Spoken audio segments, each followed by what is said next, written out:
What's up mga tropa pips? Welcome back to my vlog at magandang araw po sa inyong lahat. Nako, shout out dyan sa mga netizens na sumusubaybay dito sa kaso ng siklista, yung nag-viral na cyclist at itong si Willie Gonzales na isang dating pulis. So ngayon po patatalakayin natin dito sa aking vlog na ito kung ano ang mga pwedeng maging aksyon ng isang private citizen, abogado, media o kahit sino po na Pilipino kung sakali kasi nga po ay mukhang natakot na itong siklista na nagngangalang-alan na ito ay magsampa ng kaukulang kaso dito kay Willie Gonzales. Kasi nga po mga kapulisan at ex-pulis daw po ang kanyang mga makakalaban. Medyo natakot sa kanyang seguridad etong siklista. Ngayon pati itong si Mr. BI Vlog, yung vlogger na nakapag-video ng insidente na yon, ay hindi na rin po yata magsasampa ng kaso or ayaw na rin niyang mag-testify sa krimen na kanyang na videohan. So ngayon, ano ang magagawa ng isang ordinaryong Pilipino dito kay Willie Gonzales? So ito po si Mr. Raymond Portun, Attorney Portun, at siya po ang magbibigay ng mga tamang information patungkol po dito at kung ano ang mga pwedeng maging hakbang para dito kay Willie Gonzales. Anong klaseng administrative case ang pwedeng isampa naman sa kanya? Alright, so right now po ang naiisip ko po ay, and which I will be filing beginning tomorrow all the way until Friday, is that number one, I will be filing a complaint letter, a complaint petition with the LTO so that yung driver's license nitong si Gonzales will be revoked and or suspended, no? Whatever is warranted. Kasi I believe na yung kanyang ginawa na pag-cut, no, dun sa siklista is a very dangerous and reckless act na pwedeng masaktan yung tao kung hindi mamatay, no? Kung yan ay natumba tapos nasagasaan, pwedeng, pwede talagang mamatay yan, and the proximate cause is yung pag-swerve niya ng biglaan para lamang na pigilan or like guluhin niya or i-harass niya itong siklista na ito. So unang-una na po dyan ay ang pag-revoke ng kanyang lisensya. Kasi nga po yung kanyang ginawa na pag-cut sa siklista ay hindi po talaga ito tama. At ayon po sa ilang mga Facebook post na aking nakita, ito daw pong si Mr. Willie Gonzales ay doon naglalakbay o tumatakbo sa may bike lane na pinagbawal na nga ng MMDA na yung mga motor single na motor bawal dyan sa bike lane, tapos ikaw na four wheels dyan ka padadaan sa bike lane. At yun daw po ang pinagsimula ng gulo na ito at humantong sa parang kinatok ni Mr. Cyclist itong kotse at yun ang kinagalit netong si Willie Gonzales. Pero kahit ano pa mangyari, di ba? Kahit ano pang pinagsimulan nito, hindi ito dapat magtapos doon sa pagbunot, pagbatok at pagkasa ng baril. Hindi dapat doon ito nagtatapos. 'Di ba? Dapat ito ay dahil ikay isang dating pulis, alam mo kung paano humandle ng ganyan situation, hindi ka dapat nagwawala o nagmamaoy. Dapat ikaw bilang isang dating pulis ay dapat pairalin mo ang diplomasya, pairalin mo ang kapayapaan, 'di ba? Dahil dati kang tagapamayapa ng kapayapaan 'di ba? Peace and order ang iyong ginagampanan na maipatupad sa ating kalupaan, sa ating bansa. Ang nangyari, yung dating pulis siya pa yung nagmaoy. So sana ma-revoke nga ang kanyang license. Habang nagre-record ako ng video na ito ay nakita ko na po ang post ni Attorney Raymond Portun na nirevoke na po, hindi pala nirevoke, sinuspindi lang ng 90 days ang lisensya nitong si Willie Gonzales. So hindi siya pwedeng mag-drive ng 90 days. So kung sino man ang makakita sa kanya na nagda-drive ng kotse kahit sa loob lang ng kung siya nakatira sa village o sa isang subdivision, bawal po yan. Bawal siyang mag-drive sa loob ng 90 days. Number two, which actually has already happened as we speak, I would have wanted to file a letter complaint with the Firearms and Explosives Office of the Philippine National Police for the revocation and cancellation ng gun licenses itong taong ito, including yung kanyang permit to carry. I understand already that na-revoke na yung mga lisensya ng mga baril nitong taong ito. So, ayan, ang pangalawa ay yung pagbawi ng LTO-PF or License to Own and Possess Firearms Permit netong si Mr. Willie Gonzales. So, ang paggamit po o pag-aari ng isang baril ay isang pribilehiyo. Hindi po yan karapatan. Pribilehiyo. So, ngayon po, wala nang pribilehiyong humawak ng kahit anumang armas itong si Willie Gonzales. Good job! Kaya Chief PNP at sa PNP FEO Fire and Explosives Operatives. Ayan, office yata yon yung FEO. So maraming salamat po sa napakabilis ninyong hakbang para etong si Willie Gonzales ay mabawian ng permit at nang hindi na magamit pang muli sa kanyang init ng ulo ang mga armas na kanyang pinananakot, di ba? So ayos yan. Good job, PNP Chief. Number 3 is if it is proven, if it is verified that he is still a government employee, then he can be sued before the Ombudsman for violation of RA 6713, yung Accountability of Public Officers Law natin, on the ground of conduct unbecoming of a public officer. At yun, pwede nyo gawin yun, attorney? Yes po. Okay. Yes po. Okay. And then Po kasi sa interview o sa press con ng nitong si General Torre sa press con doon sa para dito kaya Willie Gonzales ay hindi po nilinaw ni Willie Gonzales kung siya ba ay nagtatrabaho sa gobyerno, kasalukuyang nagtatrabaho o siya ay retirado na o kung ano man ang kanyang trabaho. Pero kung siya po ay mapatunayan, mapag-alaman na talagang siya ay nagtatrabaho sa gobyerno, subject po ito sa pagreklamo sa ombudsman talaga. At unbecoming po talaga ang ginagawa o ginawa nitong si Willie Gonzales.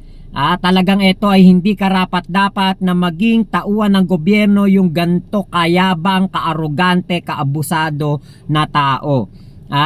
Kahit ano pa ang pinagsimula ng gulo, kahit ano pa ang kanyang maging depensa, kahit ano pa ang kanyang maging dahilan para gawin ang pagbunot ng baril na yon at pambatok doon sa siklista, hindi po yan magandang ugali ng isang nagtatrabaho sa gobyerno. At napag-alaman din po nitong si Attorney Raymond Fortun na ito daw po ay isang dismiss. Dismiss, ibig sabihin tinanggal sa serbisyo na pulis. So kung ito ay na-dismiss dahil din sa iba pang nagawa niya na pang-aabuso o baka meron siyang ginawang katarantaduhan o meron siyang ginawang katulad ng pambabatok at pananakot niya dito sa siklista, katulad na insidente. Nako, talaga pala ugali na niya to. Diba? So, yan dapat talagang mapaimbestigahan at malaman sa ombudsman. Ang sabi niya, wala daw kinalaman. Sabi nitong si Mr. Willie Villanueva, walang kinalaman sa kaso na ito yung aking dating trabaho at ang trabaho ko ngayon. Hindi po totoo yan. May kinalaman yan kapag ikaw ay nagtatrabaho sa gobyerno. Dahil lang nagtatrabaho sa gobyerno, dapat hindi masungit. Diba, meron nga tayong anti-sungit bill. Yan ang alam ko, anti-sungit bill, bawal magsungit. Hindi pwedeng maging mataray ang mga nagtatrabaho sa gobyerno dahil ang dapat kapag ikay nagtatrabaho sa gobyerno, public servant ka, dapat maganda ang iyong pag-uugali. Tindera nga, 'di ba? Pag mag-a-apply ka tindera, kailangan with pleasing personality pa, tapos pag nasa trabaho ka sa gobyerno, masungit. Hindi pwede 'yon. Lastly po, definitely po before Friday, I will be sending copies of yung video po na pinapakita po natin ngayon na na-save na po ng mga marami pong mga netizens, no? Na-save na po ito. So kahit tinake down po ni Mr. BI Vlogs yung kanyang vlog, actually marami na pong kumalat na video, no? Ipapadalan ko po si Speaker Martin Romualdez at si Senate President Mig Zubiri ng copies nitong mga video na to. And no, if they warrant or if they believe that there is basis for the conduct of an investigation in aid of legislation for purposes of crafting new laws or maybe the amendment of existing laws para at least magkaroon man lang ng deterrent para hindi na maulit itong pangyayari na to at mapigilan yung mga tao who are also similarly minded na ano na talaga very brazenly na mambabatok na lamang at maghaharas at magte-threaten ng kapwa. Last but not the least, yan ang pinaka-importante. Dapat talaga dito ay maimbestigahan ito sa Senado, maimbestigahan ito sa Kongreso. Dapat talaga yan ay maimbestigahan diyan sa dalawang dalawang executive o ano ba tawag diyan? Hindi ko sure kung ano tawag diyan. Diyan sa Senado at Kongreso, dapat talaga diyan ay maimbestigahan yan para marebisa ang mga pangkasalukuyang batas natin kung meron man patungkol diyan sa mga ganyang road rage. 'Di ba? At yung ugali dapat ng mga nagtatrabaho sa gobyerno or yung mga dating pulis. Dapat pa rin sila, yung kumbaga under monitor pa rin kasi merong iba katulad nung nangyari sa sa Pamplona Massacre, 'di ba? Mga ex-army ang nagpatupad ng Pamplona Massacre. 'Di ba? Ngayon yung mga ex-official, ex-army, ex-police, sana ito ay mga namomonitor pa rin ang kanilang mga galaw kasi baka mamaya po ito ay nasasangkot na sa mga illegal na aktibidades or merong mga ganitong instances na ginagamit pa rin nila ang kanilang pagiging dating pulis. Ito, maliwanag dito, itong si Mr. Willie Gonzales ay dapat maimbestigahan dahil hindi ito magyayabang ng ganyan katindi kung ito ay walang kinakapitang malakas sa kanyang trabaho o diyan sa gobyerno. Nakikiusap siya sa mga vlogger at sa mga nagko-comment na dapat daw maging responsable sa pagkokomento. Hindi naman daw alam ang punot dulo. Pero yung dulo ng video na ito ay hindi po, yung video na nag-viral, hindi po makakapagsinungaling. Ang video na yon ay hindi edited. Ang video na yon ay hindi po makakapagpatunay na siya'y mabuting tao.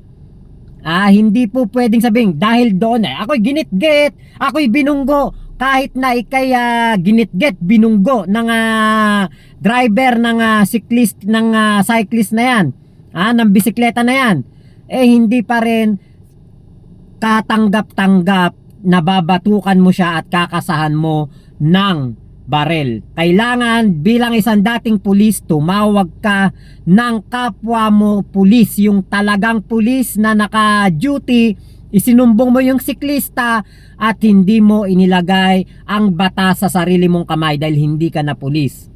Nag-asta ka na lang pulis personality. Di ba? Yan ang aabangan natin ang pag-akyat ng kaso na ito sa Kongreso, sa Senado para mabigyan ng leksyon itong Willie Gonzales na ito.